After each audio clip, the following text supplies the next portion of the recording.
Hello everyone.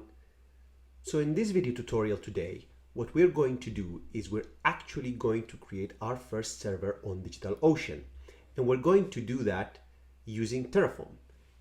So head over to the Terraform documentation for the DigitalOcean provider. Now, as you may know, Terraform can be used for many other cloud providers, and in our case, we're using DigitalOcean. So if you go to the basic example here, what it's telling you is that the provider DigitalOcean requires a token, which is, of course, a DigitalOcean API token. You can specify that in the file, hard-code it, or alternatively, it can also be specified using environment variables, which absolutely makes more sense. It's much better to do that. So if we have an environment variable, which is DigitalOcean token, we can use the DigitalOcean provider with Terraform. So first things first, let's head over to DigitalOcean, log in with your account, and let's create an API token. In order to do that, just go on the left-hand side to the API and generate a new token. Name, I'm going to say Terraform, and the scopes will be read. We'll be able to read our infrastructure, and write. We want to be able to write, for example, to be able to create a server or to create a load balancer. That all needs write permissions. So let's generate the token. Okay, so once we've done that, now let's expose that variable in our environment variables.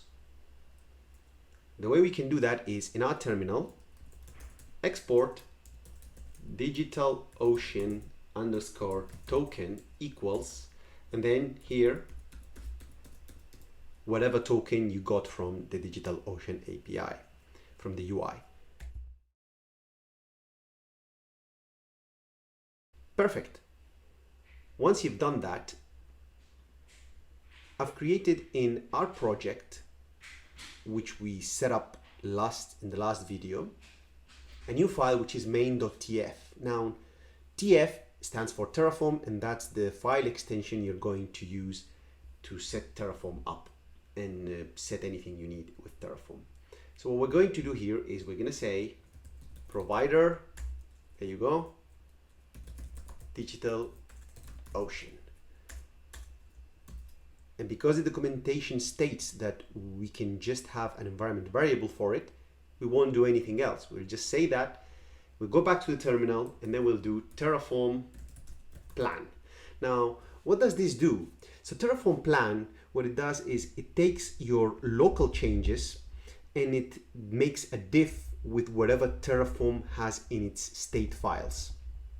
And it will tell you the difference. So basically, it's like a git commit, right? So you have a git status at some point, you make some changes, and it's a git diff between what you have locally and what there is in the server. So this is basically the same. Let's do a Terraform plan. Let's see what happens. So it says that there is a problem because we're using the provider DigitalOcean and we haven't done a Terraform init. So we need to do Terraform init. Let's do that. That will initialize everything that we need for the DigitalOcean Terraform. So now what it's doing, it's downloading the DigitalOcean provider for Terraform. And once this is done, we will be able to do a Terraform plan. All right, so Terraform is happy. Terraform is telling us that everything has been successfully initialized. So we are happy to do a plan now. Perfect. So what Terraform is telling us now is there's no changes to our infrastructure, which is completely true. We haven't really done anything. We've just set up DigitalOcean with Terraform. Okay, guys, so let's continue from here now. What we're going to do now is we're going to create our first droplet in DigitalOcean. In order to do that, we can look in the documentation how to create a droplet, which seems to be here. Cool. So let's just copy that and paste it into our main.tf. So what that is saying is we're going to create a DigitalOcean droplet with an ID web. The image we're going to use is this slug here. So we'll try to change that now. The name is going to be web1. Now I'm going to change that to testing. The region will be NYC2 and the size will be this size. Now, where does this, and this come from? Well, that's something we can figure out using the DigitalOcean API. So this is basically the image we're using. So let's see where we can find out the actual slugs that we can use in there. So in their API documentation, there is an images endpoint. You can list all images. Let's have a look at how it's done. So you can do a simple curl request and get all the images. So let's look at that.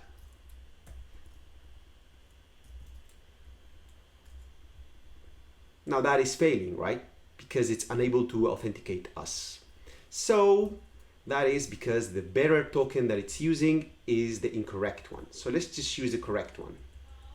In our case, we know that we have it in our environment variables, so let's just use it. DigitalOcean _ token.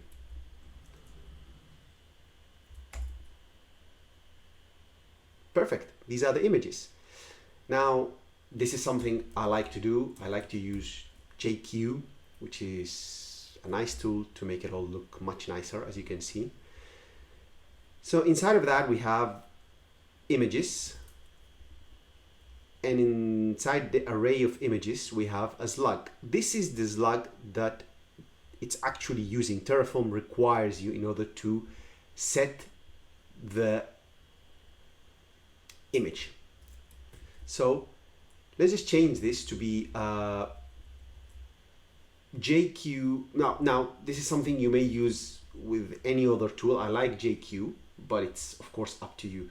So we know there is an array of images and that contains a slug. I believe this would be the way to do it. So let's just list that. So it's only listing us Cassandra because the per page we have is very limited. Let's just do 200 per page. We shouldn't do that a lot, but you know. Okay, that sounds better, right? So what we're going to do is we're going to grep that. Grep and use Ubuntu and see what they're offering in Ubuntu machines. There you go. So what we're using in the example is the Ubuntu 18. We're going to change that with Ubuntu 19, for example. Region. Now, which regions does DigitalOcean have? So there is another endpoint which lists you all the regions. So let's just do that. Let's just do the same thing, right? We're going to change this. We're going to remove this. We're going to keep JQ and we're going to say /regions.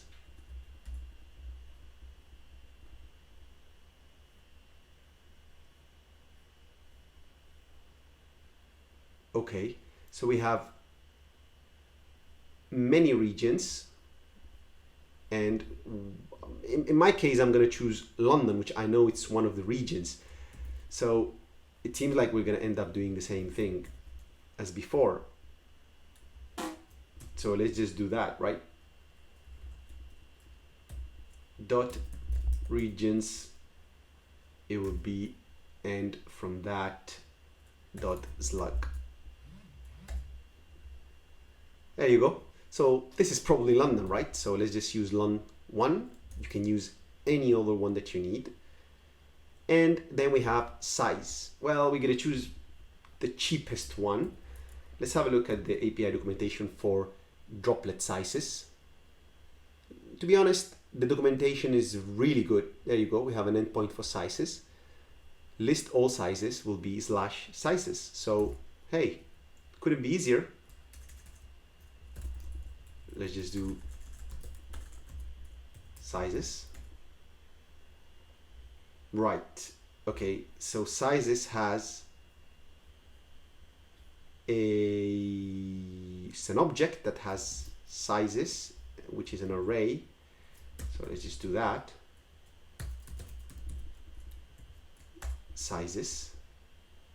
Good. So now we have the array of sizes, and for each one, now of course feel free not to use this, of course, but you know, you can use any alternative tool or even do it manually and check. But I like JQ. It's a very nice, handy tool. So what we're going to do is we're going to use the slug and price. We're going to use the price monthly, which I can see here, right? I'm just filtering by price monthly and slug. So that's what I'm going to do now, just to check which one is the cheapest one, honestly. There you go.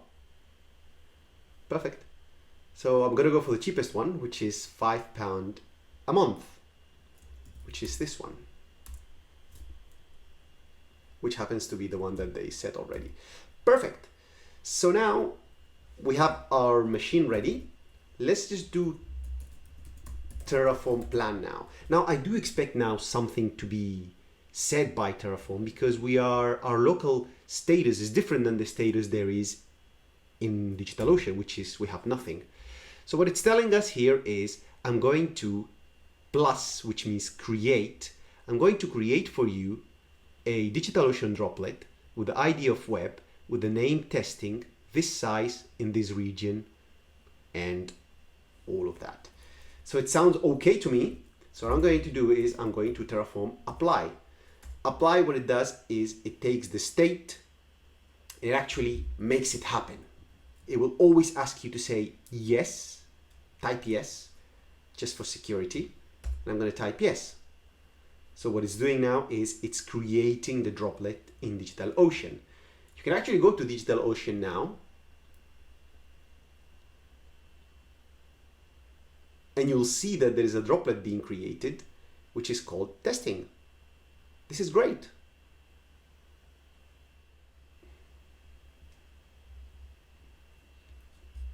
Okay, so after 48 seconds, the apply has completed. So if we now do a Terraform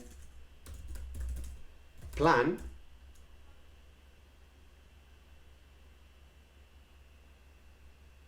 it's telling us there is no changes in our infrastructure, meaning our current main.tf file is actually in sync with whatever there is on DigitalOcean.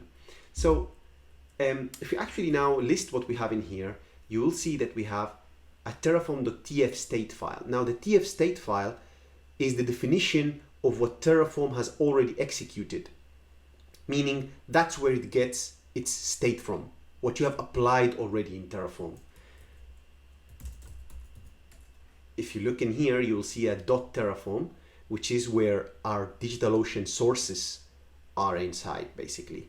So that is when we did the initial Terraform init, that generated the .terraform folder where it contains everything that it needs in order to be able to communicate with DigitalOcean.